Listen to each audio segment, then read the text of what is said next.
Everything we know, from people and ants to stars and galaxies to quarks and atoms, the entire universe, might just be a simulation running inside a supercomputer inside an even bigger universe.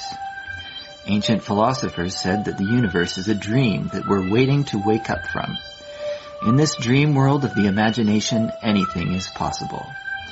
All cultural items, from the dreams of our rodent-like ancestors, to books, to television shows, are merely permutations of the reality we think we live in. Today's age of computers and video games places simulations at the center of our cultural consciousness. A select group of us perform simulations for fun and profit, and we call them games, role-playing and otherwise. We live to run simulations. Join us on the Simulationist podcast as we explore our culture of simulations. Hello, welcome back once again to the Simulationist podcast. This is the 97th iteration. We're recording it on the 13th of July, 2014. My name is Josh Trelevin, and with me as always on the other side of the table... Co-host without peer, Ryan Kirkby. Without peer, indeed. Well, until we get another co-host in for special guest stuff, in which case I will be with Pierre, because I consider myself to be inclusive. You're in a class of your own, except when other people are around. Cool. Yeah. So yes, I said welcome back. Welcome back, listeners. We're back for another fantastic iteration. Fun, failed iteration of tales of internal thought processes and tangents. Indeed. Shall we get into what we've been up to? What simulations we've been running this week? Sure. You go first there, Josh. Okay. Well, mine, I think this will be fairly quick because I've been playing more Minecraft. I am shocked. Not appalled, but shocked. So this week was a big mapping week for me. I did a bunch more maps, and I sailed all around the world in a wooden boat that you make in Minecraft, and I crashed a whole bunch, but I had extra wood, so I kept on making. Whenever a boat would break, I could make a new boat. I planted trees on all the islands. Ooh. That's the thing I like to do, is bring a stack of saplings with me, and every time I encounter an island, I plant a tree. See, and that's why I always considered like wanting to find a way to make a tree that doesn't exist naturally. That way you get the unnatural sapling, you plant it, and then when you come back, it's like, it's this kind of tree. I've been here before. It's a living marker of where you've been, what you've done. Yeah, that'd be good. But I don't have the skill or the time right now to mod such a thing in. Yeah, well, I mean, there's... Because normally, what's the other kind of tree? Like, there's a few different kinds of trees in Minecraft, and the only kind that, I'm playing an old version of Minecraft. So the islands that I encounter all grow the standard oak tree, the original oak tree. See, and that's the thing is, I don't know if I could trust myself not to do something like I will make a tree, and it will always form an arrow that points north with its foliage. That way, not only do I know that I've been there, I can help make sure I'm not going the wrong direction. Because, that way's north. So yeah, maybe it's best that I don't mod myself. And I found a giant desert island, so it's a desert in an island in the middle of the ocean. And what's nice about the desert islands is that when the shoreline is right next to it, you can't tell the difference unless you've got...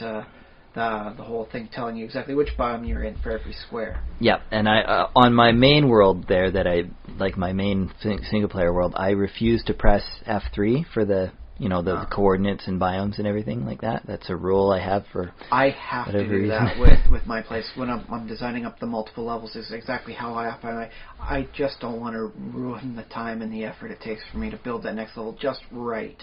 Yeah, but that makes sense. I understand and I respect your choice. Thank you.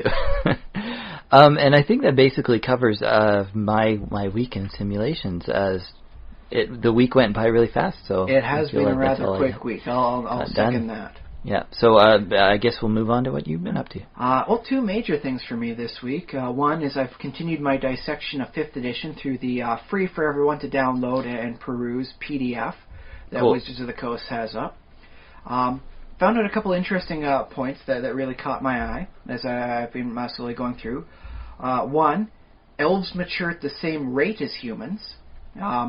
So they are physiologically an adult at age 20, same as a human. They're just not considered an adult by Elven society until about a century's passed. Ah, I see. Okay, yeah, that makes sense. I kind of always thought it was kind of that way because, it's the thought of an elf in diapers for... just under 3 decades kind of ruins some of their supernatural elegance they've built up for themselves. Mm-hmm. So I found that one to be an interesting little note of fluff, just to make sure that they put it in there. I don't know if it's actually going to come up in any campaign or do anything like that. You just won't have an elf going to grade school for, 12 times 7. Oh my gosh, a long time. Because I know people that have had to repeat a grade before, and they didn't like it. Can you imagine having to repeat the 2nd grade 9 more times? Because you were not just an elf, but a little slow as an elf. So instead of just the 7 years, it's it's not going to be a full year back. We're just going to keep you, back a half year. But you're an elf, so that's 3.5 more years of grade 2. Sucks to be you, pointy ears. Haha. So that's an interesting note. I'm going to have to spend some time sitting down, thinking, and ruminating on that. It's something that caught my attention, and I haven't fully processed it yet. Okay, yeah. Otherwise, the big point that got me was what you can do in your downtime. And if you've got the time, 250 days apparently, and the cash, 250 gold apparently, you can learn any language or become proficient in any tool. Okay, without having to spend your skill points. There's no skill points. It's just your basic proficiencies you start off with, and whatever you pick up with time and stuff like that. And that one's an interesting note for me because on the one hand, I always thought it was kind of bogus. Most people having to spend 2 skill points to learn one language because speak language is not a class skill for them. Yeah. Okay. I'm going to be intrigued as to see what you're going to see for expansions on this rule, get yourself a better instructor, cut down the time, but increase the cost. But I don't know. It's just striking me as a little odd. Anyone can learn the Elven language. It takes longer half of a year, but they can pick it up, and that's kind of interesting. You don't have to spend skill point; you just have to spend the gold. But then it hit me, you could gain proficiency in any set of tools. Every person in your party, if you're going out there and adventuring and you're spending the 8 hours of downtime a day, because you can only walk for about 8 hours before you start, exhausting yourself. Right. And then you can sleep for 8 hours, and what do you do for the other 8 hours? Well, part of that is making camp and cooking breakfast. But yeah, what are you doing for the rest of that studying time? Studying your spell book if you're a wizard. It doesn't take that long anymore to study that all up. But what you can spend the rest of the time doing is having the thief, or the rogue, sorry, not just a thief anymore. Since how many editions? This is 20 years of... In my defense right now, the only archetype they've shown for the rogue is the thief one. So, I'm at least partially covered. Okay. But the rogue could teach the rest of the party how to use thieves' tools. You could have the entire party technically proficient in thieves' tools. Well, and I kind of dig that. Yeah. I used to play Hero Quest. Okay. And if you want to disarm a trap in there, you have to have the thieves' kit stuff. Unless you were the dwarf. The dwarf automatically knew how to work with this stuff because dwarven, mechanical logics apparently. Okay. But anyone could just, spend the money, get yourself the toolkit, strap it on the side of your armor there, Mr. Barbarian, and off you go, and you can pick it up. And so I kind of like that. I don't mind it as a storytelling device, but at the same time, I don't see the necessity of it because you already have a person in your party, the rogue, who knows how to use his thieves' tools. And if the rogue falls unconscious or you have to split the party, it does come in handy having the backup user. Even if they're not going to do as good as the rogue, they can't do it as quickly as the rogue. But I always thought that was sort of what the wizard was for with his spells, or the fighter, with his axe. Well, by that logic, if the rogue is the person that's going around picking the locks, why are they wielding a dagger? Isn't that the warrior's job to kill the enemies? Yes. So, what is the cleric doing in armor and all that? The cleric's job is to that's heal actually people. a pretty better question. So, comes up more often. Well, the cleric, they've actually made sure to say, no, a spellcasting cleric is like a very rare person. You're not expected to see them in the church everywhere. the spell-casting members of the gods, hierarchy, are considered to be like the weird renegades, the people outside the power structures. They're the ones who are called upon to do the holy deeds, to have that intense personal connection. And you know what? I'm a little more okay with them having armor proficiency, simply because they are seen as being unique, and yet they're the ones that actually go on the crusades. It doesn't always need to be a paladin. You can have a cleric do it. They're the weird guy outside the power structure. And everyone else in the ecclesiarch hierarchy, no, they don't know how to use the armor because they sit around in the temples, making sure everyone's souls are scrubbed clean and wonderful once a week, right? These guys are out there, they're doing the hard, dirty work, the work you can't get through just praying away. You can't pray away the ogres, buddy. The ogres will come regardless of your prayers. That's why you've got a cleric there to start bashing a skull or two in. So I'm a little bit more lenient on clerics now than I have been in the past because it's stated right there in the class. These guys are special. Yeah, okay. So, all right. Yeah, a little bit of justification there. That's fine. And that's all I really ask is just come up with some reason. Yeah. They've reduced it so that most clerics are only proficient with moderate or light armor. You have to get the right domain, effectively, to get heavy armor proficiency. Okay, yeah. And you know what? Cleric in chainmail, I'm okay with. Clerics running around in chainmail, not that bad. Clerics in plate mail, I usually have an issue with. But they're dedicated to the healing role, so they're going to be up at the front lines getting hit, healing the warrior, the rogue, and all that. So I'll allow it. I'll be okay with it, and I'll bury my grudge with that. But yeah, it struck me as a very interesting thing for the proficiency use. You want to become you want to learn how to become a blacksmith there. It's not in your background, it's not in your class proficiency, but you want to pick up maybe a little blacksmithing skill. Well, you go into the town, you pay the blacksmith the money to help him teach you, and 250 days later, not consecutive. You can do this in little bunches. You can break it down. It occurs to me that that's actually quite a long time. It is. That's the first thing I was thinking too. Is 250 days. What is that as a fraction of a year? It's a large fraction. It's a working year, basically. You take weekends off, but yeah. But you could crank it out in 30-day intervals. Okay, you're done with this adventure. You got 30 days off before the next one starts up. What do you do? And you just break it down 30 days at a time. And hey, after only 250 accumulated days, you're a fully qualified blacksmith now. Although I can imagine a campaign in which it's you're 20th level and you finally got your blacksmith journeyman certificate, so you're finally able to make basic blacksmith tools. But here's the thing, I like that. I like that what you can do and who you are two very separate things. Right now in my mind, as I'm thinking who would I play just to test out the rules? And it's you know what? I could be a dwarven opera singer.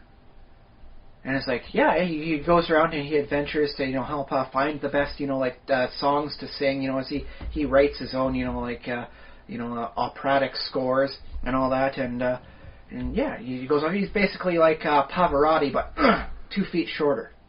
Mm-hmm. And that's not bad. I kind of like that notion. And then it occurs to me, wait, what class are you thinking about, Ryan? And I'm it doesn't matter. He could be a wizard, he could be a fighter, he could be a rogue, he could be a cleric. The class he has is completely independent of the character, archetype of the persona I've got for him. And I really like that. Do you like that? I'm not sure how much I like it, because I do, in some ways, I prefer characters to be encapsulated.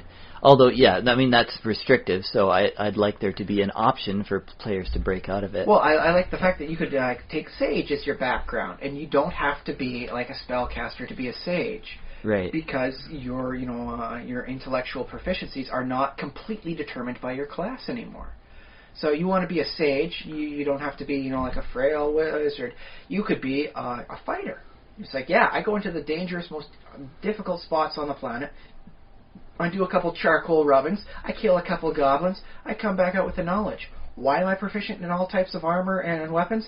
Because I go to the most dangerous spots on the earth to get some knowledge. It behooves me to get this proficiency. That's why I'm the fighter. Okay. Or you could do the rogue with the sage archetype, and congratulations, you're Indiana Jones. Indiana Jones doesn't cast spells. He doesn't need to. He's a sneaky guy. He's got the skills. Bam. Yeah. And so I like that. I like that you can really make it to be who you want to be, and it doesn't have to be so dependent on your class. And I like the freedom it's presented. I think it's going to go over very well. And come the far-off day of 6th edition and higher numbers, I think that's going to continue on because that does allow the character role-playing freedom. Yeah, well, I don't think backgrounds are a new thing especially with D&D. Well, no, back in 2nd edition they had kits for it. You want to be a fighter that was really grim and dirty. You could be like a gladiator. There's your background sort of thing. But if you wanted to be, you could be a wizard gladiator now. Oh, a spell slinger in the auditorium for the demands of the teeming thousands watching you. Yeah, that's a valid archetype. You don't have to say, like, why is it so weird that you're, like a wizard and a gladiator? It's like, no. It's just, it meshes. It's beautiful. The elegance of the system. Okay. I mean, I've never felt like that was impossible. I've always felt that I could have written a story, like, if I were playing a wizard, I could, if I wanted to, I could say, okay, my wizard used to be a gladiator. But you'd wind up having to shoehorn it in, well, maybe why, a little bit, yeah. If you're a gladiator, why aren't you intimidating people? Well, because it's not on my class skill list. I'm sorry. Yeah, well, I had a house rule for.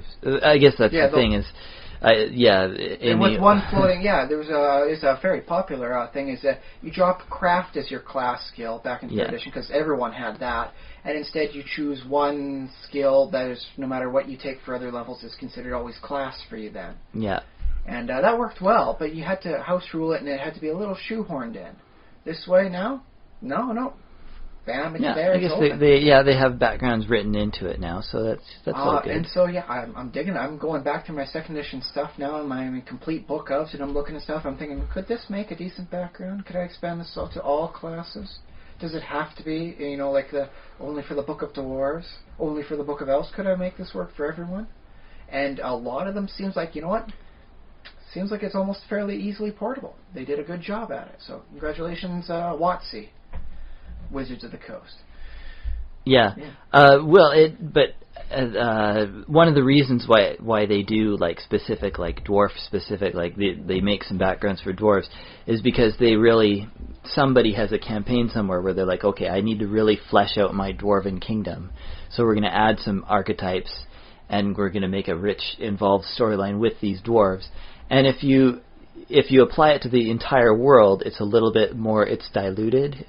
Well, that's the thing, is you could say for your campaign, it's like, the halflings here in this thing, they're really dwarven in nature, like they're they roam around, and all that, but they're very much still dwarvenly natured, so I'll take what was considered like a dwarven archetype, and it applies to the halflings a lot.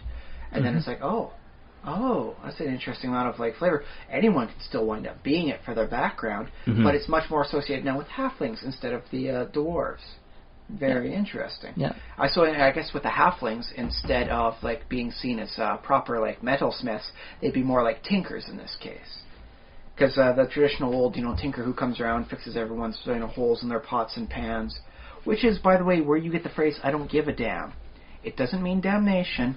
It's a tinker's dam where they use a clay putty to mold out where the hole would be on a pot, and then they put in the tin in there, and then the tin hardens up, and then you just wash away the dam, and there it is. Your pot's fixed again, at least until the next time the tinker comes around. And that's a little thing? Is that why it's... Well, you wash it away. It's not something you even keep. I don't give a damn. I don't give a tinker's damn. It just washes away. It's not even something you keep. It's something you throw away. I wouldn't even give you something I'd throw away. I don't give a garbage, is basically what it is. If you're the kind of person who doesn't like using the word damn, you can just switch it up with garbage. It means the same thing, and you keep the sentimental flavor as close as possible. Failing that, you can always go the other way and use the rat's ass. People say, I don't give a rat's ass about this. No, would you want one? No, no one wants it, but I still wouldn't give it away to you. Okay. It's a thing. A little bit cruder, though. All right. But yes, that's one of the two things I've been doing this week was going over, looking over and seeing how this applies and how it it would work within the broader context of everything. And I'm digging it. Good. Well, it's good to get excited about D&D once again. I mean, that said, there was one bit I was a little suspicious of. Reading back through the lifestyles, instead of paying for the money, every time you toss yourself like a pot of rutabaga stew at an inn, you spend like a monthly fee, and there's your lifestyle for the month. Oh yeah, I had those in a campaign I ran. Yeah, but here's the thing: is a lot of them, as I was reading them, had me flashing back to the lifestyle levels of the old Shadowrun editions. Okay. Probably the new Shadowrun editions. I just haven't read much lately on those. Sure. And it's such to the point where I had to reread a paragraph or two just to make sure the word chummer wasn't thrown in there. The squalid lifestyle, you're living in the street, it's a horrible thing, but hey, don't worry, chummer, it's free. And I had to just double check on that just to make sure that they didn't throw in like Shadowrun slang, because it read so close and so equivalent to. So I might have to open up the PDF, get my book out, and just go back and forth and just checking to see how close it was, because it triggered a nice little flag in my mind. It's whoa, buddy, you've read this before. You read this before in a world that has semi-automatic weaponry for everyone. I'm like, wait, what are you talking about, Brandon? It's like, dude, it's Shadowrun. Your dwarf has a squalid lifestyle. I'm like, oh, Brain, you're right. Oh my goodness. So that one got my eyebrow raised, and a Spockian one eyebrow sort of thing. Okay, yeah. Other than that, very pleased with everything going through. But the other thing I've done this week is I watched a movie with my daughter. Okay. Yeah, it was just last night. Scary movie? Ostensibly it was supposed to be scary, but time has dulled everything. Yeah, for you. She didn't scream, she didn't cry.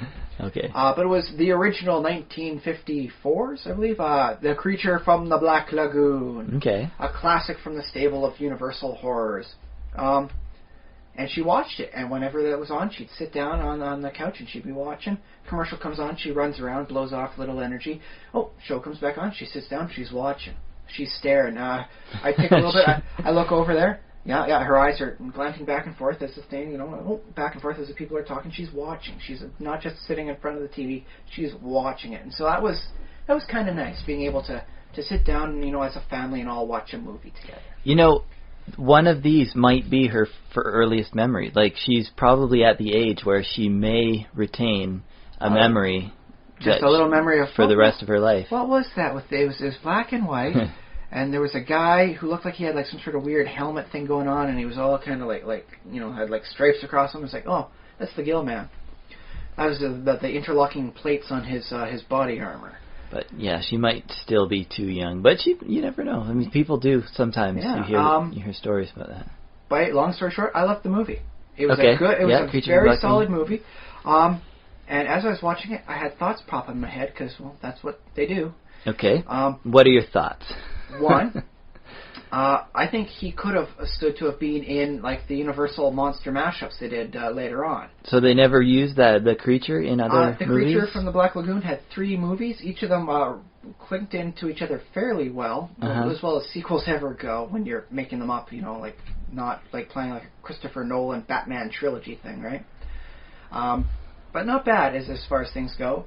But after that, that's it for the Gill Man. He doesn't appear until 1987 in the Monster Squad. But I don't even know if that's the same Gill Man then. I don't think it was ever really elaborated upon. But, he was never a part of it. He never interacted with the Wolfman, with Frankenstein, with Dracula, which is a shame, though, because in the movie, he gets caught in the net, and he tries to get himself out of the net, and he almost capsizes the little boat they're on. Oh yeah. Yeah, this is something that chugs itself up and down the Amazon, so it's used to a little bit of a harsh way, and he almost capsizes them. He's just about breaking the berm that they've got to haul the net up with before he finally uses his wonderful huge hand claws to just rip a hole in the net and say, forget you guys, I'm leaving you a big net hole here, and I'm out. Okay. So he has the physical strength to go toe-to-toe with Frankenstein. Dracula's supernaturally strong, but he's a finesse-type fighter. Okay. He's not going to fight Frankenstein, in fisticuffs. That is beneath him. The Wolfman is a darn good fighter. He's a feral, force of nature, but he's much more of a scrapper. I see him working more in guerrilla style. Leap out, slash, go into hiding, get him when he's, got his back turned all the time. Maneuver faster. Frankenstein's not good for maneuverability. That's where you get him. But he can't go toe-to-toe. Frankenstein gets his hand on the Wolfman's neck, and there's a snap later, Wolfman is gone. But no, the Gill Man, I think he's got enough oomph behind those scaled fists. He can go toe-to-toe. Okay, cool. So yeah, he works nice as a counterpart to the Wolfman in that they're both, very primal forces of nature in a humanoid form. One happens to be on land and furry, the other happens to be in the water and kind of slimy. Yeah, that's cool. Yeah, good archetypal images. Yeah, he's got good counterpoints going with him and all the whole thing like that. And he's very much an inhuman beast, which puts him against the Wolfman and Dracula because they are both deep at heart humans who can feel remorse for their actions. Like Larry Talbot is very intensely unhappy with his life because of what's happened to him. He regrets killing, even though he remembers loving it, and that makes it even worse for him. With a vampire, you can get him to feel bad about what he's done. He's not so far gone, he's a complete inhuman monster. Frankenstein doesn't think about it that much. He does not raise up questions of morality. Frankenstein wants this, Frankenstein does that. He's been told to do this, he goes and he does that. Okay. Yeah. And so it's nice that way you can split the four monsters into the two halves that way. And so by having the fourth one there, you can really split the seams and work things around into different, these two on one side, these two on the other. But they never did. Huh. I wonder if they maybe had plans to do more of that, or if something fell through, or if somebody made a decision that it didn't sell as well, or maybe it was too creepy. Although all the monsters are creepy, so I don't know. It may have been some part about the cost. The Gillman suit to swim in the water cost $15,000. Ooh, wow. In 1954 cash. It was like a big budget movie of the day. That was pretty well. It was pretty big budget. Like the scenes. Oh God, if they had been in color, they would have been so beautiful. But I'm a man who was raised in color, even in the childhood years. Colorful, wonderful, all the colors of the rainbow, and then some that come out of the TV. Mm-hmm. So yeah, it just looked like. You ever been to a site of a forest fire? How everything's like black and gray, and it's just like, oh, this was once a beautiful forest. Now it's all like charcoal grays and dark black. Well, I have seen that, and the black and white. Looking at the jungles of the Amazon got me thinking about that. It's like, it would have been so beautiful. The fish swimming underneath the water in the schools, like, oh, they're tropical fish. Oh, but they're all just black, white, and gray. I wonder too if when Zoe grows up and like she's watching. Like, it would have been so nice, but it's only 2 dimensions. It's only 2D. It's like I can't smell anything. It's like, what's going on here? There's no smell-o-vision. Yeah, that's what I'm saying. In which case, hey, I am happy for that, because I think The Gill Man and The Creature from Black Lagoon could do very good as a remake. It could be like the nice action horror movie of the summer. Unfortunately, it's been stuck in development limbo since 2005. So they are redoing a Creature from Black Lagoon. Someone's got the impetus to try it. Unfortunately, they haven't made enough progress to cast or direct, or I don't even know if they got a proper script. Well, I hear from so many people about how they're tired of remakes, but I guess this is one that could really stand from it. Now, just okay, you can't see me out there in wonderful, podcast land, but just sit back, close your eyes for a second, and imagine. Oh wait, not if you're driving. Okay, yeah, if you just you've got the time to chill out, just chill out, close your eyes there, and imagine the verdant, wonderful landscape of the Amazon as someone's just chugging down the river on a steamboat sort of thing, and you've got the bright, just absolutely beautiful blue sky, the sun beating down upon you, and the murky brown of the river, because it's always murky brown there. You don't have a hard time seeing with the silt going through there. Yep, the green, the 7 million shades of green that is the forest of the Amazon. The animals hooting and hollering in the background. Can you see it? Can you see the beauty of it? And now picture a gill man wrestling a crocodile. Gill man jumping out of the water, just flying up there on the side of the boat, grabbing a person as a flying tackle, taking them over. 2-second scene. Scare the hell out of everyone. Guy's up there on the prow of the boat just towards evening. He's got his rifle in one hand. He's lighting up a cigarette. He's getting ready to go on his watch. Bam! Gillman comes up, snags him. Bam! Down in the water. Done. Okay, that was fun. Bam! This is something that could really go work with the updates in what you can do, both for underwater cinematography. They did some very beautiful cinematography in that one. Okay. What you can do because, back in the day, they had to have the gill man hold his breath for up to 4 minutes at a time because they didn't want him bubbling out air bubbles everywhere. He breathes through gills. Where are the bubbles coming from? And so the director actually had like an Olympic quality swimmer hold his breath for up to 4 minutes at a time to do this swimming stuff. But now they have a gaseous rebreather stuff. You can have that all worked into the suit. You don't have to worry. You can have a long established shot of him swimming around, coming up on, some, people as they're doing their underwater scientific investigation. And just like a Jaws thing, just slowly build it up. There he is off in the distance. They're facing the wrong way. They're looking at, I don't know, something in the silty water. Maybe it's like a fossilized hand from one of his kind, sort of thing, and they're working slowly in underwater to do that. There he is, swimming up closer behind, getting closer, and it doesn't have to be a reduced time shot. It can be a very long, slow build-up. It could go very well done right. Cool. Well, it sounds like you've got it all thought out. Maybe they should... I wouldn't mind if they consulted with me. That said, it should be readily apparent from anyone watching the original movie what you can do with the updates in technology and special effects. You don't even need any of it all CGI. You could make this all proper still rubber suits up because the rubber suit looked really nice. And apparently it costs only $15,000, which is really cheap now for Hollywood stuff. Sure, yeah. Okay. So yeah, but I'm watching it, I'm loving it, and I'm wondering, why didn't he get the love? I can understand why Hammer horror stuff didn't include it, whereas stuff like Frankenstein and Dracula and the Wolfman are all open source characters. Anyone can have them. You out there, you can write a movie of your own, a movie script and involve all three of them. So long as they don't look exactly, like the Hollywood, like Universal horror monsters, you can do that. So watch out with bolts in the neck Frankenstein. You got to make them look different. But Universal Horrors owns the Gillman look. That's their intellectual property right. I would have used the heck out of that because I'm the only company that couldn't do it then. So why they only put them in 3 movies and then that's it for 30 years? I don't know, man. I don't know. So, but here's the other question that was occurring to me. It's like, how dare you, Universal Horror? Why don't you put this in again? Why don't you do a remake? And then I'm thinking, wait a minute. I love D&D. D&D rips off from everybody. Here we go. I love them, but they rip off just without abandon. They got Lovecraft in a couple areas. They've got classic Greek, Egyptian, all sorts of mythologies put in there. They take stuff from other classic, fantasy stuff. They had a long time, a hard run with the Tolkien estate.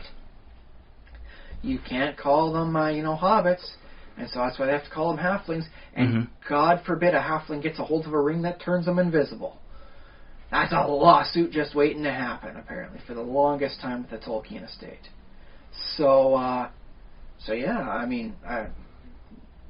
why do they not try ripping off the Gillman himself? Why don't they make their own, proper, aquatic humanoid? They've done numbers of aquatic humanoids, but nothing quite like the Gillman. This is what I guess I haven't seen the movie, so I don't know what exactly his powers are. Super strength, underwater breathing, a penchant for human females. I don't know if that qualifies as a superpower. It's not a superpower.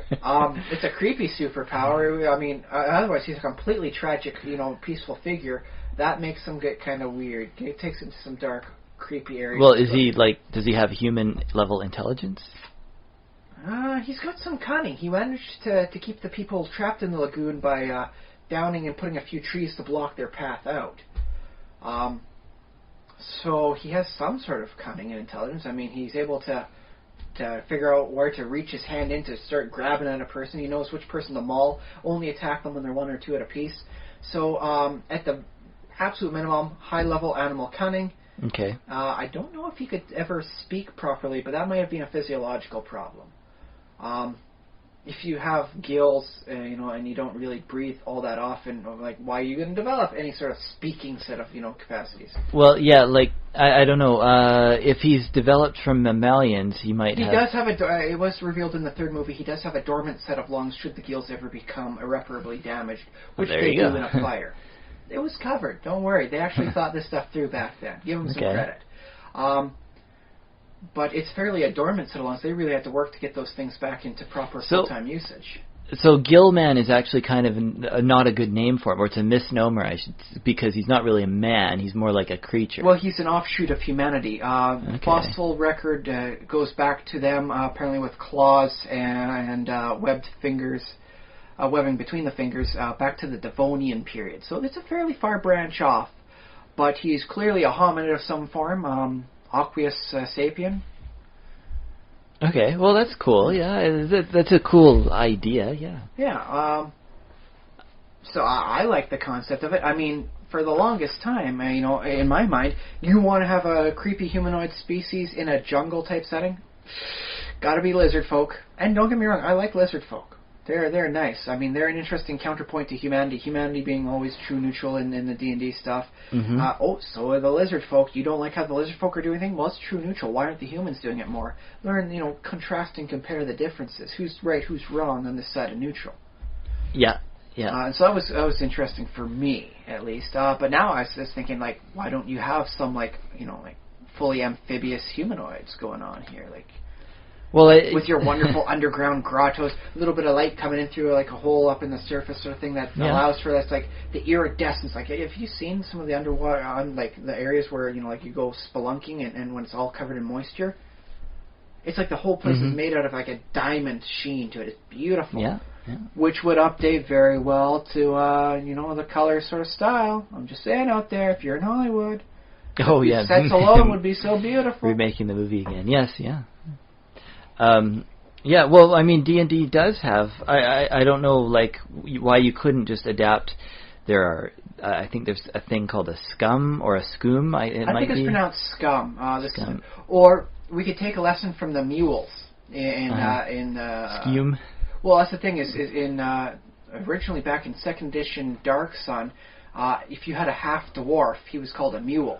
Yeah. And then they revamped them up in 4th edition, so they no longer have to be bald. And yeah, they can breed. They're not a sterile, combination. But they're called mulls there, and if you call them mules, it's a very derogatory term.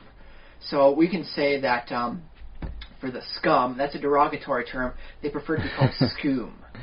Okay, yeah, but with the scoom, they are referenced back to Lovecraft with his subhumanoids, because he goes with the aboleth and the things that existed before humanity, with their eldritch cities laying dormant at the bottom of the ocean. Their time has passed, but they will not go gently. It seems different, but it's not. It seems like it wouldn't be impossible to adapt, basically. Shouldn't be too hard to just throw in, okay, here's a humanoid. Maybe a little bonus to his AC, because this guy can take a decent number of damage. I mean, he got shot a couple times, got doped up by some, piscivorous, pesticides. Piscicide? Yeah, that's the proper term. Some piscicides. He was still going. Actually, yeah, if he has a healing factor and super strength, low-end healing factor, I wind up calling it. He might qualify as an aquatic troll. Do you remember those? Oh yeah, the scrags. That happens in D&D. Yeah, they have scrags. But see, that's the thing, though, is scrags are very much monstrous. They are trolls that will go underwater. You could make an argument like, oh, you want him strong? He could be the marrow, the aquatic ogres. Yeah, that too. But with him, there's always that tragic nature about him. Like, you could sympathize with him. Oh, really? Because a few minutes ago we were saying that he wasn't really human. Well, he's close enough to the human family tree, and you can wind up calling him cousin, and it winds up being a poetic sort of true. Okay. Actually, I should ask this. Like, according to the movie's mythology, which we've been talking about, is he a lone creature? Like, he's the last of his kind? Well, there is fossorial evidence of the existence of the species. So either he's a very long-lived species, like effectively immortal and that's like the last of them, or their habitat is so far wide ranging between them, it's rather hard to find two at any one point, unless I guess it's mating season or something. Kind of like, I suppose, wolverines are in nature. Their range will be like 200 kilometers, like, you know, and they'll stake out those 200 kilometers as a diameter. So seeing two wolverines at one point, well, it's mating season, and bad luck for you. Because they are nasty things. They are horrible, nasty things that will just absolutely mess you up if you get on their wrong side. Well, I like, too, that, the world has places which are remote enough, especially when this movie was made in the 50s? 1954, so I guess filming would have taken place in 52. There are places in the world that are so remote that there could be, maybe not a humanoid species, but there could be unknown things out there in the jungle and the river and all that. Well, the range could be the same in style as that of, the bears here in North America. They've got a long, wide range. But if you're just, here's one site we saw, and then we followed it to, downstream to, the lagoon, where we believe we might be able to find some fossil evidence that's been washed out throughout time. Because, why dig through an entire mountain when you can just check out, what's sitting at the silt, right? Right. Okay. So, yeah, they go do that. This is... let me just think here. I mean... Yeah, it could wind up being that's the way they set it for a couple days' travel on a slow boat could wind up being not that far off from the habitat of a single bear for size. So this could be like a very, far apart species. Not high in numbers, but thank goodness, because even one of them was really able to do a lot of damage to people. So you don't want them to overpopulate the area. Yeah. So what happens exactly in the show? Like what? I guess you can sort of spoilers. Man discovers fossilized, webbed clawed hand sort of thing, and not just fossilized as in you find it in like a sheet of rock. This is like it's sticking out, and he takes it back, gets an expedition to help out, and they realize they can't find any more of the fossil. But the reason why they found what they did was because of a recent landslide. It's probably being washed downstream, and so they go to the lagoon, which has... So it's a scientific expedition to look for this creature? Yeah, with the requisite one female, for the love interest thing, and one real bad jerk-ass, who, is the kind to fire a harpoon first, and to bring it back as opposed to study it in its natural habitat, just to cause some nice extra friction. Okay, cool, yeah. And I dug that, because I will say this, it is the caveat of science that an extraordinary hypothesis requires extraordinary evidence. So I could understand the guy who's financing the expedition saying, listen, if we don't come back with a sample, like a body, ideally the full humanoid, like alive, but if we don't come back with a full body, no one's going to believe us. We are going to be laughed out of the scientific community. So even though he was the jerk, I kind of bought his argument. It's like, dude, if we come back with a few more fossils and say we saw a living one, no one's going to take us seriously. All our careers are going to be bankrupt or out of there. So I can understand where he's coming from. On the other hand, I also understood the scientist that decked him across the jaw. Saying, don't you dare knock him. You got to study him in the habitat. We'll learn so much more about him. Which is also true. So I liked it when the bad guy wasn't like the bad guy. He just had a bit more of a selfish nature. He did meet the proper karmic death, though. He died. Yeah, he was drowned. So the movie is called The Creature from the Black Lagoon. Followed by, let's see. I forget what the middle one was, and then it winds up being The Creature Walks Among Us. Now, is the creature black? Or, no, or the lagoon dark? is the black. Lagoon is the black? Black Lagoon. Not that you can really tell from the black and white thing. I'm pretty sure any lagoon would have wound up being black. All right. But... And a lagoon, I'm not sure on my geographic names, but a lagoon is seawater, right? Not necessarily in this case. But in this case, it's just a lake. What it was that it would be. Imagine like a kind of like a cyst, how it kind of like comes up out of the body, doesn't really go anywhere, doesn't do anything.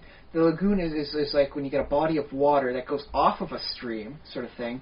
And winds up being that there's no water flow through there. It doesn't go from A to B. It just kind of comes in and out the same way. Okay, I would think more like a slough, but I might be wrong about that. There are some technical differences. Okay, you can imagine... the Creature from the Black Slough. Well, that might not work out too bad either. But But you can imagine like a tropical island is how you always wind up seeing them like be crescent moon shaped, right? Yeah, and the inside is a lagoon because that's Yeah. ocean water. Well, in which case it's actually a lagoon because it's only one entrance and exit. Okay. There's no yeah. one way in, one way out. In this case, it allows a lot of sediment to form, and that's what winds up qualifying it as a lagoon. Yeah, and that it's much more still than the surrounding areas. Some other technical terms that matter it up. I guess I won't quibble too much over that because people might call it a lagoon even if it's not technically a lagoon. But well, that's the thing. I mean, if you were to cut it off and it was the right shape, you'd call it an oxbow lake. Yeah. It's one of the weird things about science now. We have weird technical definitions for a lot of stuff that really doesn't matter that much to the average person. Although it can very much drastically change what's living in and what's going on in that little sub-ecosystem. So it matters to us. Please forgive us for our incredibly anal retentive natures in that regard. It would be a good home for a creature, right? Because he has access to the river, which might have, I don't know, things flowing up and down. He's got a lagoon with underwater access to a grotto. The grotto has like a topside entrance exit, but it's got a nice little, so you can be swimming and it goes into the grotto type area, and that's pretty groovy. Did he have like skeletons in there and stuff? No. It's just really there was some interesting mist thing going on there after he brings the unconscious female there. Don't know what was going on with that. Never talked about. Never explored. Looked creepy. Allowed him to kind of come up out of like a small pool of water in predatory weights. Now, well, I don't know. We're basically giving away the whole plot here. This is a movie that's over a half century old. Okay. Spoilers be darned. So I'm probably not going to watch it myself, so I'm just going to ask you like, what happened. So he gets shot a few times. They dope him up with the pesticide a little bit. And, pesticide, fish killer. Fish. Yeah, like pesticide, but for fish. Pesticide. Okay. They actually use a real world pesticide to get him too.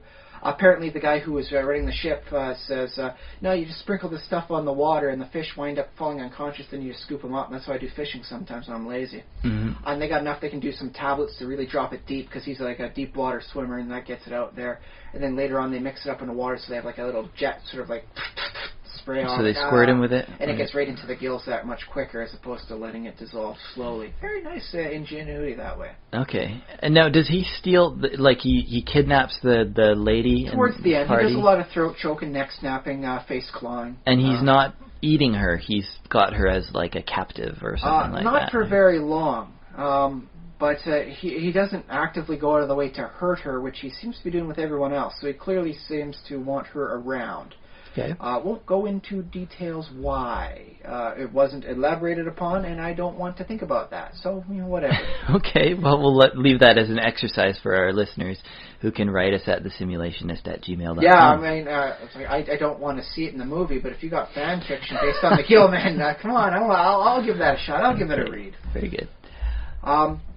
So yeah, but he eats this interesting area of like dangerous predator meets sympathetic sort of character because he's very much alone sort of thing, and he seems to want some sort of companionship, be it romantic, be it some sort of thing where he just wants something else around there, and everyone else seems to have guns except for the lady. So he goes, well, she ain't shooting at me. I'll see if I can get her to be my lagoon friend. Huh. Well, that's funny because, like, you used the Wolverine example a little bit. Usually Wolverines will just chase off or, any other creatures, right? Yeah. So, that's one of the things that make him a sympathetic sort of character. And you don't see that a lot with most of the D&D monsters. They're either a race unto themselves, we got your little Cant, your Sahuagins. What's the one with the Blipdulplop? Blipdulplop. Blipdulplop. That's their deity, but I can't remember the. They're basically the lobster people. It's the easier way to say. Or fish people. Lobster folk, crab folk, whatever you want to wind up calling them. I'm thinking of a different creature then. But anyways, it doesn't matter. But they wind up being more of a race unto themselves, or so monstrous. It's hard to sympathize with them. Like with the aquatic trolls. There's very little to see one as a sympathetic character. Although I did come up with a nice little bit once. It was a large waterfall, huge waterfall, and someone had like a bridge, like the bridge of London sort of thing, Okay. London Bridge sort of thing, with a castle right in the middle on like an outcropping of rock. It was a huge thing, and the castle was huge, and it was just like a middle way in there. And it occurs to me, it's like, well, how are you going to keep everything from falling apart? And I came up with the concept of, like, they've got like freshwater sea trolls that live under there, and they work, they keep everything from eroding out underneath the water, because it's rather hard to keep up with the current there unless you're properly aquatic. Yeah. And in return, the travelers have to wind up donating money so that the people who live at I guess it was like a cathedral at the center can give money to the trolls. In which case, you actually have a beneficial partnership between what used to be a monster. So you have to throw money off the bridge, like a wishing well. You throw it, like a wishing well to the people there, and the clerics who wind up scooping up the money, buying a cow every once in a while, having it chopped up, and give the cow meat to the sea trolls. Although I like the thought river trolls of a wishing well, sort of maybe on the edge of the town or on a rock outcropping or something, but the wishing well actually has like a tunnel that goes down from it, so the trolls actually come up the well and collect the coin. Like the Goonies sort of thing. Yeah, sure. Yeah. That's a good way to get a lot of treasure and really annoy the players because it's all in copper. So, that might not be a bad thing, in which case you can have them just be a little less informal. Like, they better donate to, throw things down in the wishing well at the abandoned, cathedral, and the trolls wind up having one human, that they wind up, negotiating trade with, and he gets some of the food, and then everyone, works out well, despite things being a little creepy and a little weird. But yeah, woe betide the adventure that winds up killing all the river trolls, because then the bridge starts to degrade and they're responsible for that. Yeah. Well, actually, I think a lot of the D&D monsters it lists, like Sahuagin, for example, speak their own language. Or they might speak Aquan or the elemental language. Which is primordial now. Aquan is just a dialect. It's kind of like a Queen's accent, maybe? I don't know. Sure.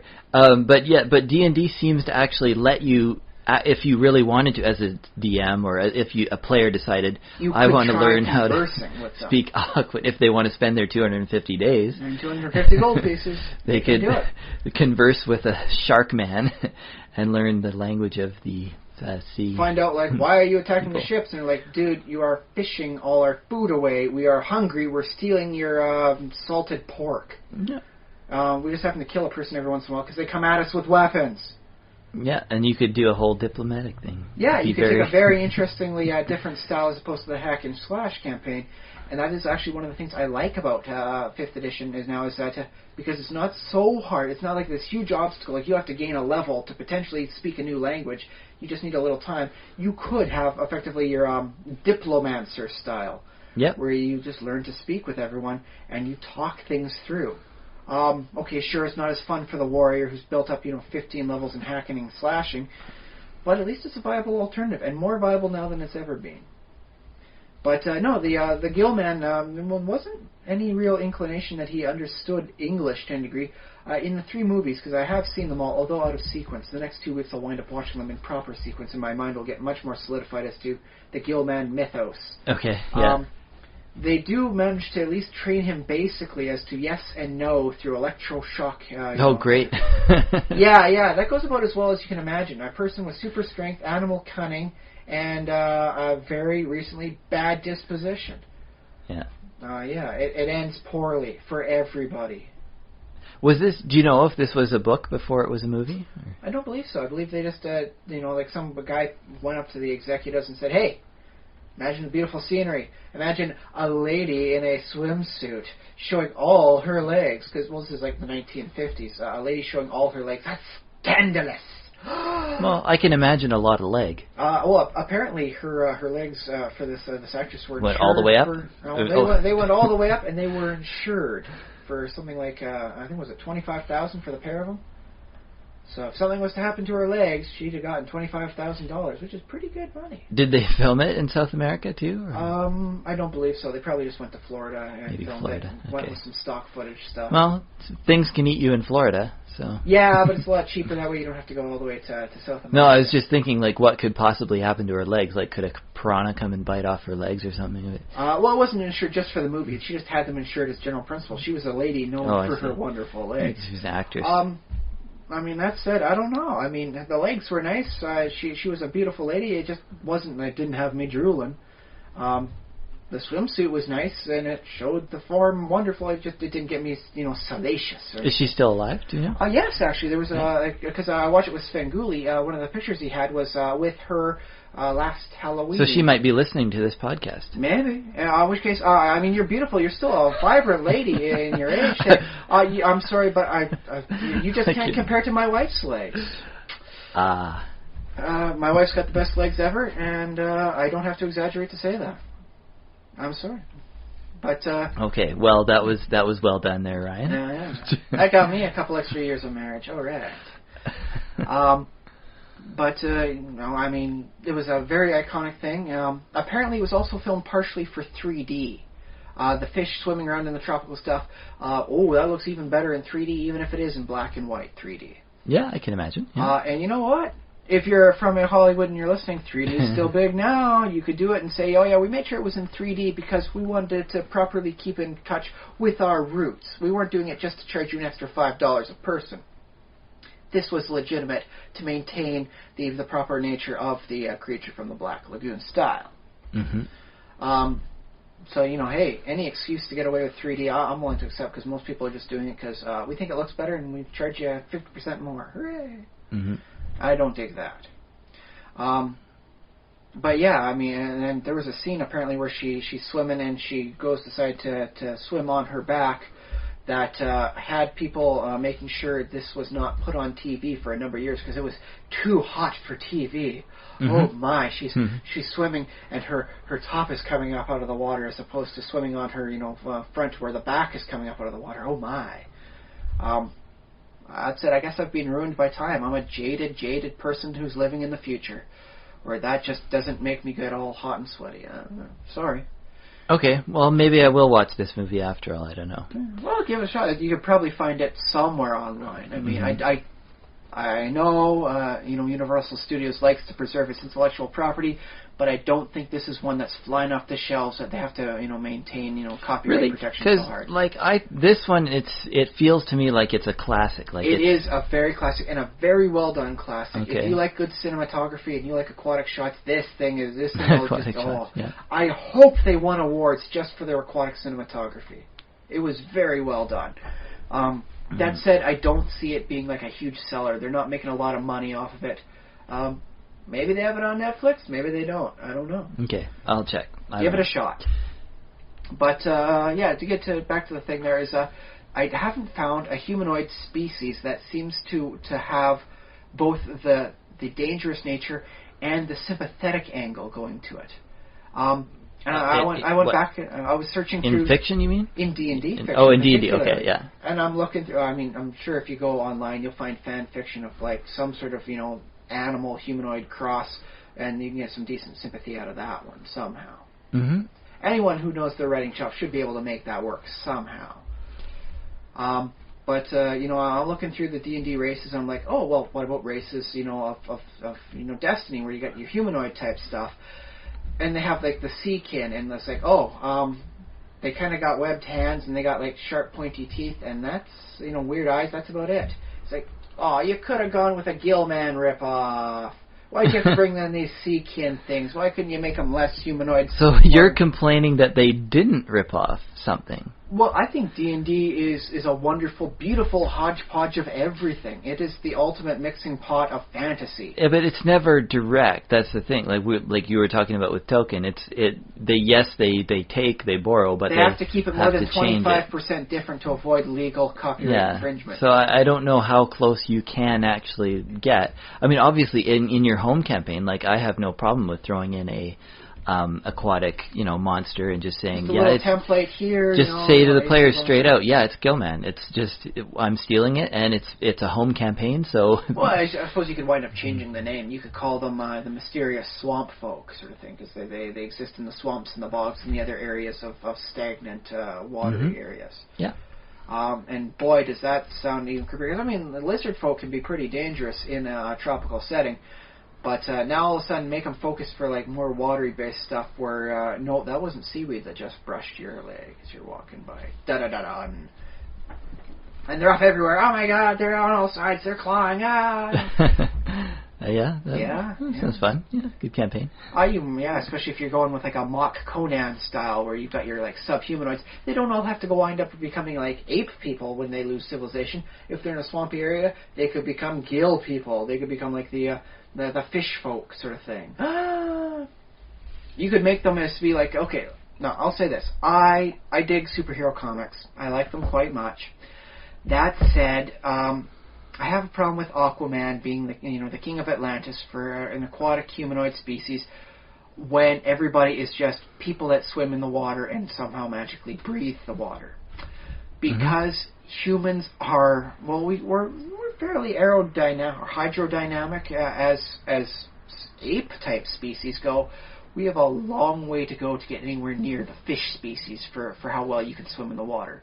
And the gill man, he had that crest along his back that separated out properly into the two legs that worked, and you could see how the water could flow across them. Very nicely done. That said, I mean, Aquaman's people, they do not have like webbed fingers. They can't even get the same sort of oomph behind them. How are they making it like Mach 2 underwater without, like these natural adaptations? What's going on? So if I was to work with, okay, my own superhero land, I'm doing it from scratch. Yeah. I would make the Atlanteans much more closer to a Gilman style than just we are people that live under the water. And I think that would make it much more believable. And which, let's face it, especially when you're working with underwater like superhero mythos, it's rather hard to get believable to work. I think that's secretly one of the reasons Aquaman's had such a hard time gaining traction next to Batman, Superman, Wonder Woman. The Super Friends didn't help at all in regards to him. But I think he's just like so out of there unbelievable. You get a lot of people that read the stuff and just don't get him. They don't get that he's like an aquatic King Arthur thing going on there. Okay. I think what I would do with the Atlanteans is I would have maybe like two groups, or maybe like multiple sort of species, but basically two groups. I like your idea of the natural, the creatures who are like sort of similar to Gilman, so I'm stealing that. But also for the Atlanteans, because they were seen, in the mythology, they're an advanced race, right? Advanced for the Stone Age culture around them at the time, which basically means hot and cold running water. Well, that's good enough, because what I would have them do is I would have them like develop like flippers and fins, like diving gear basically. And they would have like probably more advanced than what our divers use. They'd have like long. Well, because they're that much more focused at the diving. Yeah, because they're really focused. Because they care about moving around underwater. This is much more important to them. This is the equivalent of a vehicle. And they'd have entire industries devoted to creating the perfect like fins for the maximum speed underwater. So what you're saying is, because they would potentially have a connection to ancient mythoses, you could have aquatic, Atlantean technology that has the Nike, word. Nike swoosh. Well, maybe not the swoosh, but it would be Nike style, because she's the woman who's the goddess of victory, and then they'd have like a mimetic mutation. The Romans. And then she'd be like the finned goddess of victory in battle. Yeah. And so they put Nike on her stuff there, and they got like a different thing for whatever her style is. But it'd be a Nike brand swimwear. Well, although I think the Atlantean myth is, supposedly, I mean, obviously it's made up, but it's a lot older than Romans. Yes, we'll just before Nike again. Came around. Once more, we'll just put this down here and come on say it. Atlantis was made up by Plato. He was writing a story about the ideal society and how it would become so much better than everything else. And this was just like when you had your philosopher kings set up. Like everyone who wants to be in a position of power has to be a philosopher. That was his ideal society. That was his utopia. And so he wanted someone that would be big and bad with a huge army to face off and then lose against, his ideal society. And so he came up with Atlantis, with their wonderful advanced technology and their army of like 1 million people that all wind up shattering, against the walls of perfection, in his society. Because that's what he's writing, and dude, it's his fiction, he's allowed to do that. But some people thought it was true, and ever since then we've had people trying to find the darn place. Mm-hmm. So, long story short for you, those of you out there, it's okay to make up your own stuff, but please state it as such. We don't need another several thousand years of people looking for your long-lost society of whatevers. Yeah, it's a joke that just goes too far. Atlantis is not a real thing, but it's also true that there have been cities and towns and countrysides that had been populated at one point, and then later on the sea changed its. Oh yes, especially with early so there are Stone ruins Age culture. So you go underwater. to the Mediterranean, yeah. You go to the strait between England and the mainland. Well, you have to scan underneath the silt, but you can find that sort of stuff. It's down there. It's not as amazing as what everyone says Atlantis is with its pyramid power, crystal power, or alien technologies. No. But it's mundane. But I will give it a pass for Plato because he got people to start searching these areas, and because of that, we found something else that was legitimately interesting and real. I don't think people found whatever they found because they were looking for Atlantis. Some stuff, as they were saying, Atlantis has been thought to be here, so we'll make sure to give it a good scan. And it's like, oh, hey, we found something. And people will go, oh, yeah, I'll donate money to this. And let's find Atlantis. It's like, no, it's really just, like a Stone Age culture, or, here for this, thing. We can show this and this, and we know this technology now. And they're like, oh, but it's not Atlantis. And we go, sorry, no. We fooled you. We made you donate to science. Ha ha, take that. An adventure. So there would be two, I think that would be a cool, situation for a setting, to have the sort of the bestial strain of the creatures. One working we evolved, naturally in, more towards in harmony with our surroundings, versus I suppose the more true to the essence of humanity, where we adapted, our technology and the world around us to make it more better. So these would be the people in a huge underwater, air-filled grotto sort of thing and all that. Yeah, although I like the idea that they can somehow breathe water. I don't know how. They have. You could always work it out. That could be technology, but it also could be. It could be biotechnology. In that case, they've managed to come up with some sort of algae you wind up pumping into your lungs, and it's a horrible thing because it feels like you're drowning, but it actually filters the oxygen out from the water into your lungs properly. That said, you gotta be okay with being effectively waterboarded to enjoy that breathing underwater situation. Well, it's their entire civilization, so I'd imagine they would get used to it. They might come up with some techniques to work with it, but it's an involuntary response against drowning that what we do, and that's why waterboarding is so horribly effective as a torture technique. It relies on something you have very little control over. I like the thought, though, that, at age, 4 or 5, the entire society, every child is baptized, baptized in quotes, and... put your head underneath the algae thing. Okay, no, he's not drowning, he's accepting it. Breathe out. Okay, he's breathing properly. Up he comes. It feels very barbaric, but at the same time, it's no. It's not barbaric. It's cultural. Yeah, this is how this civilization managed to survive. I really dig that, honestly, too. By dunking their 5-year-olds into this vat of algae. Vat of horrible slime.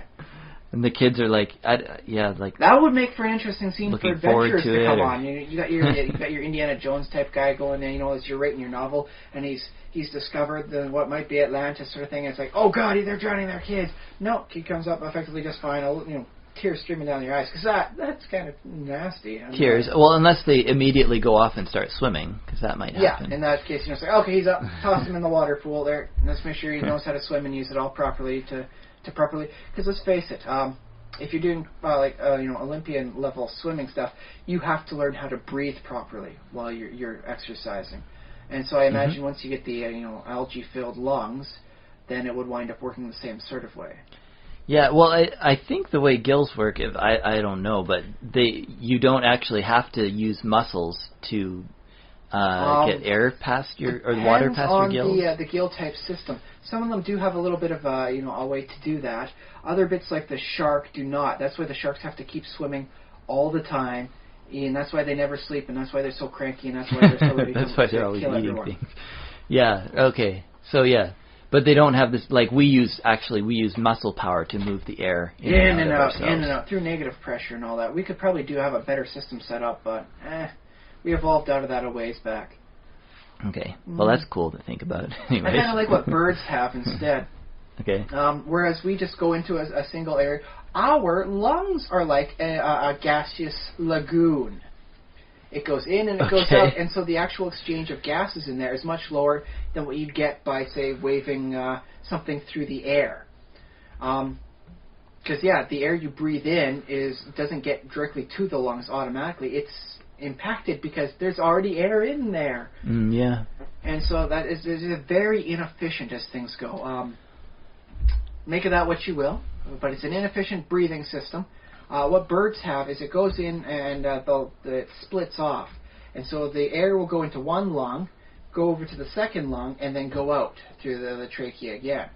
And so they're much more efficient at how they breathe, which allows them to do stuff like fly without getting really exasperated, because, I mean, that requires a lot of oxygenation to fly, especially when you're like a fat little plump bird.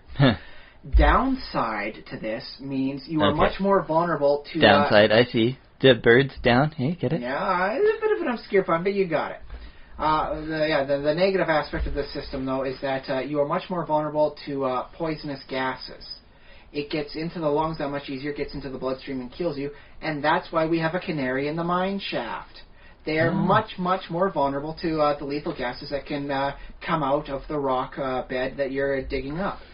They die longer before a person dies because it gets into their lungs, gets into their blood, kills them that much sooner. Okay. And now you know the rest of the story. Now you know that, yeah. That's why you have a canary in the mine shaft. That's why it's a canary in the mine shaft and not like a lizard or like a cat in the mine shaft. It's got to be a bird. So if you're out of canaries, just find any wild bird, and make sure it's in a cage. And then keep on mining then, apparently. That makes me think, though, like, now that we're talking about birds, what about flying fish? Or could you have, like, Atlantean people that also could fly? Flying properly, probably not. They could do that skipping over. The flying fish do a leaping thing because it's actually more advantageous for them at that speed to be going through the medium of air as opposed to water. The density differences. So if you want to go faster distances, I could definitely see that for like if you go with like a migratory species of Atlanteans. This case, we're making a whole world basically out of this. Well, if they got to go this far distance, it is much better for them to do the skipping over the water thing, and then I suppose that's a nice way for the adventurers to encounter them. Say, oh, what's going on? And they said, hey, we're migrating out of this area because Kraken. So there's your warning. Give us some fish for our trouble. Oh, thank you. Or no, I suppose they get kind of sick of fish. Give us some of your weird land-based meats. Ooh, pork. I'm going to enjoy this one tonight when I'm done swimming. Yeah. So there you go. So I wouldn't mind seeing that because that's taking a natural adaptation you see in the real world, applying it to a fictitious species. Like I've mentioned this a few times before. Like, I had a world where I took gargoyles and I made them a migratory species. Every winter they'd fly to a wonderful breeding island, and, and come the end of winter they'd fly up into the cold Arctic mountains, and they always stay in the cold zone where they like it, and they get their proper breeding grounds. And it works. It's like, oh, yeah, well, I guess birds migrate sometimes. Well, why not a winged gargoyle? Well, sure, I guess it makes sense. Yep. There you go. And it adds an interesting thing of, like... it's not that much more believable because, you still got, like, your stony, horrible, gargoyle, flying around. But it explains why you encounter them at some points in the year and why it's not good to travel in the winter in this type of area. And it's like, oh, that's right. Birds migrate. These things migrate. This makes them seem more natural, more in tune with the real world. They're not just a monster out here for me to fight. Well, if they're more natural, are they as much of a threat? Well, they're still as much a threat because it's breeding season. They're evil those creatures? Females are going to be needing stuff, and so they wind up, so they killing whatever they can humans? in the area. So, you don't want to be a farmer on the coast of this place because they're out and searching. If they can't get enough fish in the area, they are coming for your cows. They're knocking down the doors. They're coming for you and your kin. That's a good reason for the adventurers to stand up and, protect the town sort of thing. Do you remember, I could probably just look this up, but do you remember if gargoyles speak a language? Are they intelligent? As of 3rd edition, they are intelligent enough to speak Terran, which is, once again, now the primordial language. One of those elemental dialect. languages. That said, there's nothing stopping you from making that to be some sort of, like, stone-speak language that you could say... derivates from the Dwarven language, and that what they really are is just horribly twisted, evil dwarves. That's why they're so stony and all that. It's like a Dwarven stone curse thing going on. Okay. Yeah. I suppose you could work something other way, whatever way works, but you can make them have a language related sort of thing in the tree. If you speak Dwarven, there's a 50% chance you can communicate basic ideas with them. Or maybe it's just the same language, but dwarves don't speak it because it's kind of like a crude version. It's basically like no matter what they say, it's kind of like flipping you off. They're gargoyles. They're nasty little things, and their poop will shatter a windshield. In my mind, they're so dense and stony. Bam! They're horrible for any place that's got a window that's not completely vertical. Anywhere near towards the horizontal or diagonal, bam! Their feces is just absolutely shattering glass. Yeah, well, I can picture that. They're the hell pigeons in the fantasy world of mine. Well, that's been an interesting monstrous tour. I want to mention once again our email address for listeners, thesimulationist@gmail.com. You can reach us there. You can also check us out on Facebook. There's a page that you can like called The Simulationist. And there's a YouTube channel which has all the same stuff on it. And if you get a chance, we'd love to hear your review on iTunes or Stitcher or your favorite... We're not lying. We will read your fan fiction. If you've got Gilman fan fiction, too, yeah. That said, please don't let it get to be too weird. I mean, I am a biologist, and so I know how potentially things might be able to work between the two and what goes on there. I don't want it to get too weird, please. But I will read it even if it does. I'll say that. Okay. I'll give it a shot. Yeah. And also you can tweet at me at Spaceboot1, Spaceboot1 on Twitter. And that's our social media. Okay, back to your regularly scheduled discussion on monstrous aquatic humanoids. I must admit, I do like your branching styles of Atlanteans in this perspective. No, yeah. Now, in your mind, where would the half-humanoid stuff come in, where you get, your mermaids? Do you think there might be room for a much more Gilman-styled mermaid, where the top half is humanoid, but it's not a human. This is something that's completely, you'd say, yeah, all parts of that come from the water. Yeah, that seems to work out well. No need for a clamshell bra going on here. But you still keep the top half being very humanoid in form, and we'll say fish back half, eel half, some other type thing like that. Do you think there might be room for that and still be able to say that I can make this work with a nice sympathetic thing so that I don't always see them as monsters? I might try and talk with them just because they seem like I might be able to do so? Yeah, well, I mean, my current, I change my views over time, but my current view on sort of world building in campaign world is almost like a Dr. Seuss approach. It's just any kind of creature you can imagine or you can draw, it exists, and there's a little tribe of them somewhere. So the only question I have finding them and chatting with them is how prevalent are each sort of tribe or each. So I guess I'm picturing that one Atlantis kingdom and then an offshoot somewhere else of the monstrous gill people. And I suppose you could work with. We'll go with the Philippines. It's got a lot of islands, and so there's a lot of potential for grottos and more closer to land-based stuff. So the amphibious nature of the Gillman would probably work well there or in an Amazon-type setting. Yeah, well, and the Gillman, he is a freshwater creature, although apparently he can survive saltwater. In the later movies, he swims out into the ocean around Florida, and it doesn't seem to impede him at all. But very rare for aquatic species. Yeah, I was going to say that. But then again, I suppose he is something that's like land going back into the water. So if he's keeping proper hydrostasis, not all that unbelievable. It wouldn't be there's dolphins that live in the Amazon who could theoretically swim in the ocean, right? Yeah. They might not have the best time of it. They might not like the water. It might smell weird for them, and impact with their ability to effectively smell the current. But they could do it. Yeah. That's how whales started out. Going there. They were like a land-based mammal that is land-based and swims around in the water a lot. Mm-hmm. Oh, now it's living primarily in the water, doing the hippo type thing, and then all of a sudden it's all ocean all the time. So, by the way, if you ever get the chance, I want to take and have the same kind of animals occupying the same niche, but I want them to be different. Instead of having proper whales, make fully aquatic hippos. Hales, hippo whales, sort of thing. Yeah. And so there's a nice way of saying it's like, yes, it occupies the same role, but I want to come up with different and unique animals in this sort of thing, and that's why I'm doing it as such. Yeah. So, nice little world building pinpoint for you there. Yeah, another option. Cool.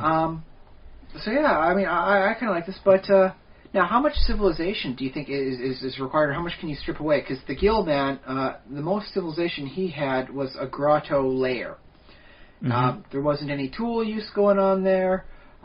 He didn't really show any signs of carving anything. No Stone Age technology. Not that I think you could do much with the claw hands. Well, whatever. And so he was very much a much primal specimen, removed from all levels of society. But as you were talking about, like with the Atlantean style, they were like beyond the cutting edge of what regular terrestrial people are doing these days. And so they'd be high technology on there. So in your mind, is there one spot or another that would wind up hitting the perfect pinpoint as to, yes, this is where I actually want them to be most of the time? Or is it something that has to be like, oh, if you're going with the Gill Man, Savage, they have to be like Stone Age at most, whereas the Atlanteans have to be humanity plus bit, more. Yeah. Well, now that you bring it up, I'm thinking probably keep, just for contrast's sake, is keep one side very primitive and make them sort of almost tribal. If even like there are stories to be told with that sort of individualistic, like there's one here, one there kind of deal. Barely able to keep the species numbers up just because they're so far apart. Although that's not too much of a threat to a party of adventurers or somebody. Well, if they're high enough one level, if it is like a seagoing troll, just one is enough for the proper level of them. Okay, yeah. Especially if he's using guerrilla, tactics, like coming up and slashing someone when it's just the one person there, and then scurrying off. Yeah, and I mean that wouldn't necessarily be especially like in a D&D setting, because there's your encounters. If you only have the one creature, it's like, I encountered him, and then we talked to him and we figured out who he was, or we killed him. Like two kind of. It took a long time to kill him. He was doing a lot of weird stuff. Yeah. And which is actually something I wouldn't mind seeing more often, and it's something I think I will be trying when I run 5th edition campaigns. Is working more like towards like a WoW stage-based fight. You fight him till he gets to this point, and then the monster does this. You fight him until he gets to that point, and then he makes like a series of like retreats or changes his tactics. So you got to change your tactics to compensate with it, just to try and keep things from being like, okay, line up and take your turns until one person's dead. Well, I remember doing a fight underwater in, I think the game, it was the Temple of Elemental Evil. Hopefully this isn't too much of a spoiler, but there is a section of the dungeon that's underwater. That would be the water elemental section. Probably, yeah, since there's 4 elements and one of them is water. But I remember it was quite interesting, and it was very scary too. Well, scary, yeah, it was scary because you got to hold your breath. You don't know if your character can hold their breath, and the water comes up, to the ceiling of the room. So it's like, okay, got to get out of here. Meanwhile, there's monsters in the water that you can't see because it's pitch black. Because your torches don't work underwater, obviously, unless you have I think a sun rod still works underwater because it's kind of like a flare. But mind you, that was the original style of D&D for the Temple of Elemental Evil. I don't think they had sun rods back then. Possibly not, yeah. Maybe the light spell, but let's hope the mage memorized it in time that day. Yeah, well, from what I remember of the encounter, we didn't have any kind of light that worked underwater. So, we were kind of... It was very difficult. Well, that's an interesting thing to mention here while we got just a couple of minutes left. If we're working with an aquatic species, I can understand the Gill Man needing to have decent eyes because he's amphibious. He goes up on the water, he goes down, and let's face it, with the swampy nature and with the sediments and all that, you can get down about 40 feet and things get mighty dark. That's true, yeah. So I can see him having, like a low light vision, dark vision type thing. What about these Atlanteans who are spending their time on the ocean depths? Would they be effectively, like a blind sight all the time sort of thing? Possibly. Again, you could sort of split them off because there could be shallow dwelling. Because, this about ocean. The equivalent of hill dwarves and mountain dwarves, but it'd be like shallow Atlanteans and deep Atlanteans. Yeah, exactly. And this is how the ocean actually is sort of divided into strata because there are certain types of creatures live at certain depths. That's right. By the way, if you are looking for the Twilight Zone, it is at a certain depth in the waters. That's where you technically find it. No sighting of Rod Serling there in a very long time. Otherwise, keep searching, keep having fun down there.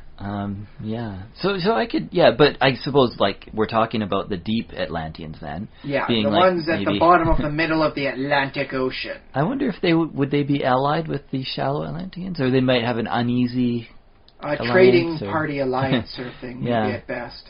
And I suppose they would have the whole lights on the sides of their bodies, maybe, or something like that. Ooh, where you get that would be very interesting. Yeah. And would they be able to consciously control it? So it'd be like you could have like effectively the nobility could hire up a class of legal enforcers, like the equivalent of the police sort of thing. Oh, they had different and then colors, they'd actually be going back and forth with the red and blue colors as they swim around. Maybe. I'm actually picturing, because I brought up the technological point earlier, like maybe they bottle phosphorescence and attach it to their belts or something. I kind of like it as the concept of a tattooing sort of thing. Oh, so tattoos, yeah. Yeah, where it'd be a phosphorescent tattoo in there, and then it's like, not only is he a police officer, he's a high-ranking one. I can tell from the elaborate nature of the tattoos as they go back and forth in waves of red and blue. Yeah, I like the thought, too, that they're these, muscular, bare-chested Atlanteans with tattoos and, maybe like the Maori tattoos even. Ooh. Well, it'd be a nice spot to go for a visual design point, to start off with them and then work from there. Because, let's face it, coming up with a culture, just completely whole cloth is rather difficult. It's you save a lot of time, a lot of energy, and it's easier for the people you're playing with to relate to if you start with the Maori tribesmen, and then we'll kind of work it there and change this and just work it as a basis to launch from. Mm-hmm. It's your diving board, so to speak, in this case. And I guess I'm just realizing that the ocean is very big, and every human culture that's ever existed, it has on land. So that's a tiny, fraction. Yeah, I mean, you don't count mountains. 30 to 5%, depending on what you want to go for. Yeah, and people don't live in the the mountain ranges or the far north or things like that. You take that up with the Swiss folk. They can make very good use out of the valleys. The mountain tops themselves occupy not a lot, so you can get 50% usage out of it. And then there's deserts that, Sahara Desert, where not many people live. So, not willingly. Some people just kind of subsist there, just kind of, they can't go anywhere else.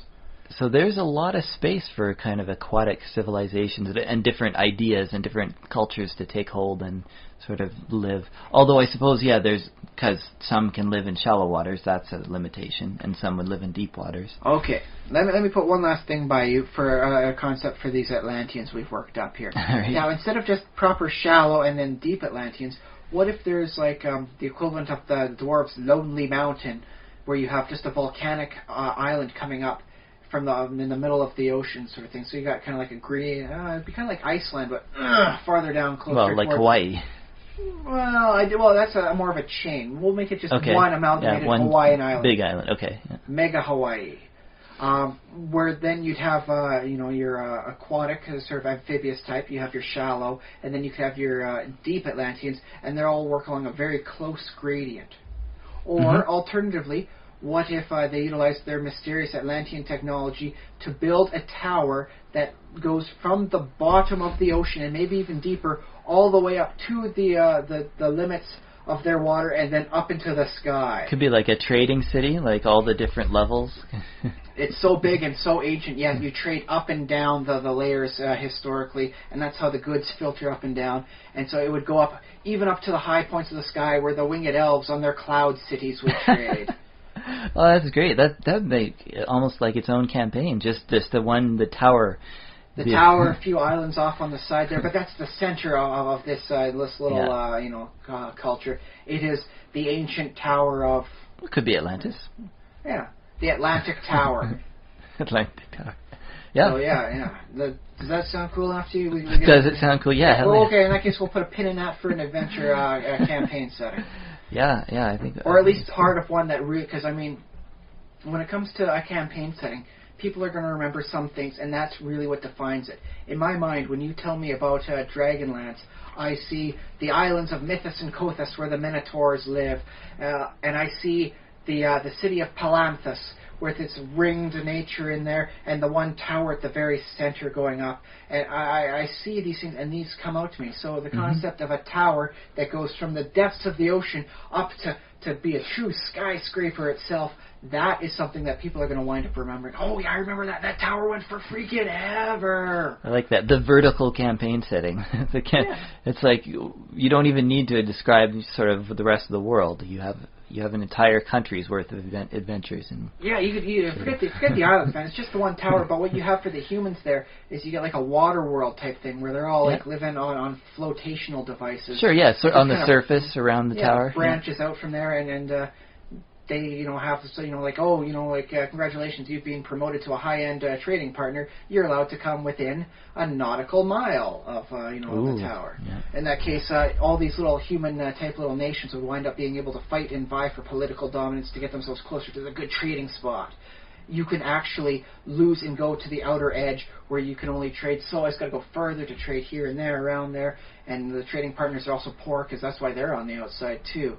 And so you could get some very interesting political intrigue and things that really change the nature. Like your heroes managed to we got the goods, we got the good stuff. This is going to get us like bars of platinum worth of stuff. Probably not really, just in barter stuff. And that makes it such a high valuable thing.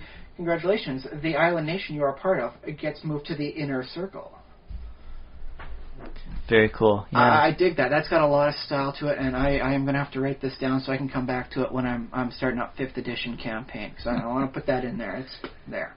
Okay. I guess. So that's. Hey, it was almost perfectly an hour and a half this time. We didn't really go over that much, but I think we covered a heck of a lot. We made up for it in I don't know. Pure great ideas, I think. If we do, speak for ourselves, we thought this was a good one. So thanks, listeners. Thank you all for listening this far, all the way to the end of this episode. If we unintentionally ripped off a pre-existing campaign setting, let us know, because that saves me a lot of work, and I'll just go buy the product and then say, hey, haha, I got the Infinite Tower situation going on. Yeah. Actually, that'd be cool. Yeah. Oh, I guess technically I did partially rip off something. I'm thinking now down to the Abyss with Demogorgon. He's got 2 towers, partially above the water and partially beneath the seas, I think. Okay, well, it might be a thing. One of the demon princes. That sounds Demogorgon-like. Yeah. Because he's got 2 heads. Yeah, but I don't know if it's... heck, that might be an interesting design. Instead of one tower, you could have a 3-tower with, the nice bridges interconnecting the whole thing for a nice visual style that way.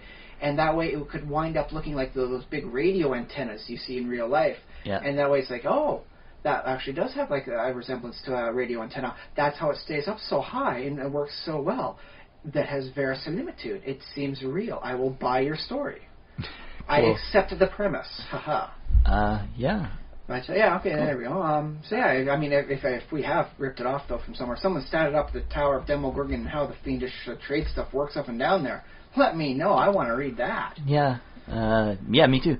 So if you're listening to this in the present or in the following week, you'll have to wait. It'll always be the present for you, but it'll be the future for us. You'll have to wait until next Monday-ish, Monday morning to hear us again. Depending on your time zone, I suppose. But if you are listening in the future, there's already another one waiting for you. What are you doing waiting here? We're finishing this up, man. Just wait for us to say goodbye and then get going, man. Start downloading the next one.